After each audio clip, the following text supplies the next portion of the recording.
On a misty autumn day in 1953, another great shore-saddle liner, the Gothic, was at an unfamiliar berth in Birkenhead.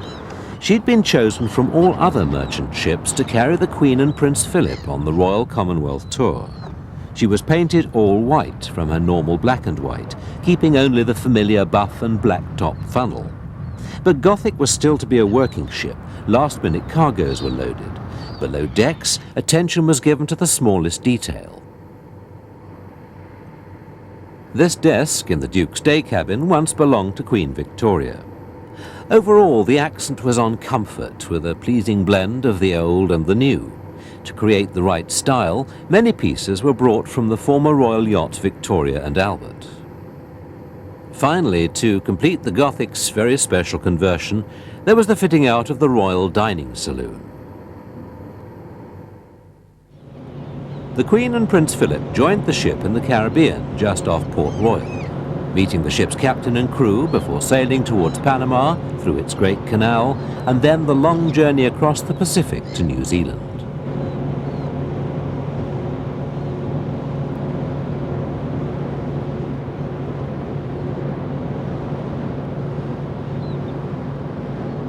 Entering the canal, the royal couple were then to experience the strange phenomenon of their ship being piloted through the locks of the great waterway by the powerful engines popularly known as mules.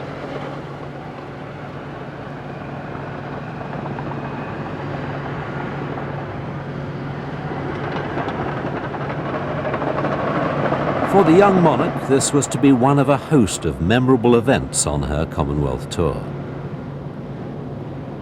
The welcome breeze of the Pacific greeted them as they left the canal zone and headed south. There came the traditional crossing the line ceremony. King Neptune is the ruler here, and of course all who were crossing the equator for the first time had to obey his command, even the royal courtiers. Although on this one occasion it is said that he did spare the Queen from an undignified ducking.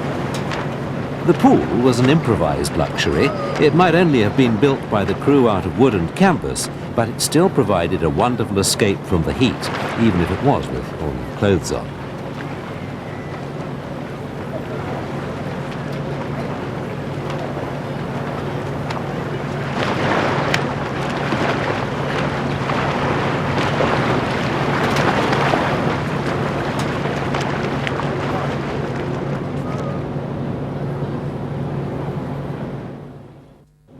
After brief stops at several South Sea islands, the 16,000-ton Gothic set course for New Zealand. The weather was squally as she approached Auckland, but nothing could really mar such a momentous occasion. This was the first time that a reigning sovereign had visited this country. Alongside the stiff, impeccably turned-out formal reception, the Maoris offered a more uninhibited traditional greeting, dancing in welcome as the Queen and Prince Philip stepped ashore. To meet the Governor-General, Sir Weatherby and Lady Norrie, and the Prime Minister and Mrs. Holland.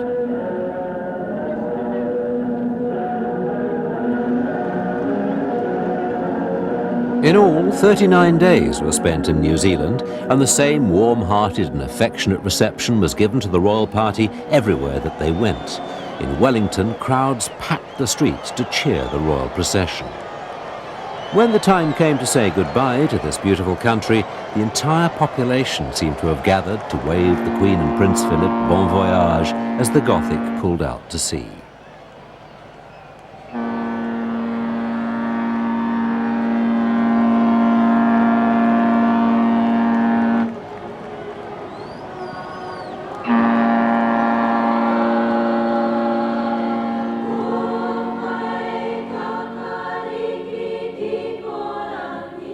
But before finally leaving New Zealand, Gothic put into Milford Sound for the royal party to marvel at the mountainous wooded scenery.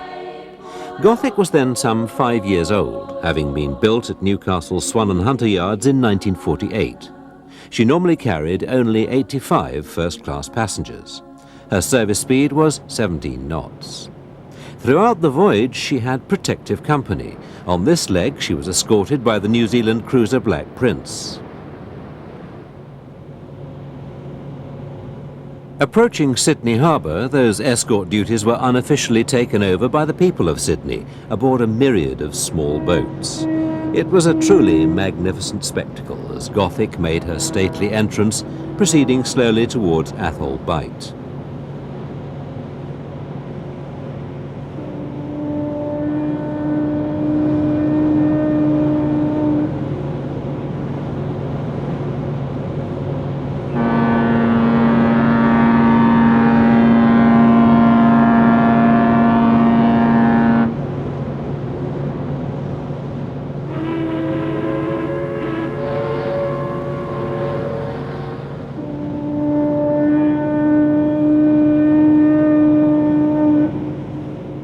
After the ship had finally anchored, the Queen and her husband finished their journey by launch to be formally greeted by the Governor-General, the Prime Minister and their wives.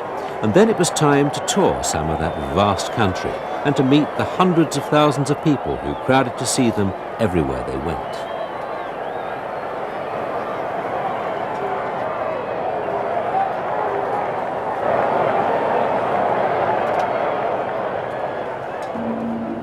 Having stirred the hearts of so many loyal Australians, the ship-to-shore farewells went on and on like the curtain calls after a great theatrical first night.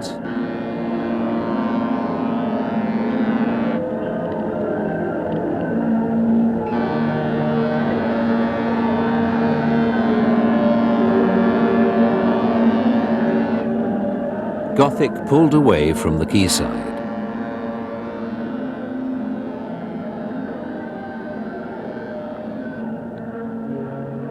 Once again, she was thronged by a massive, untidy flotilla, anxious to keep her in sight until the last possible moment.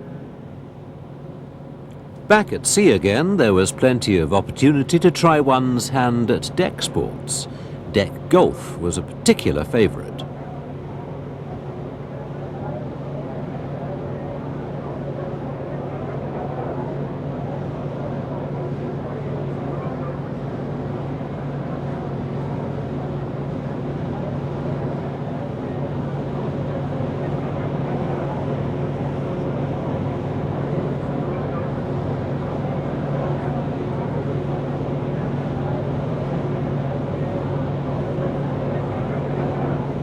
The Gothic and her crew had done her owners proud in making this a truly royal tour, and a lot of that special effort was put in by the hard-working bar staff.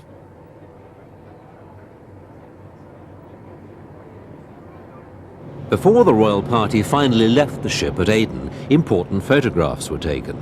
It was an event that the Gothic's crew would remember for the rest of their lives, particularly as on the final night the captain was knighted and others were given orders and decorations.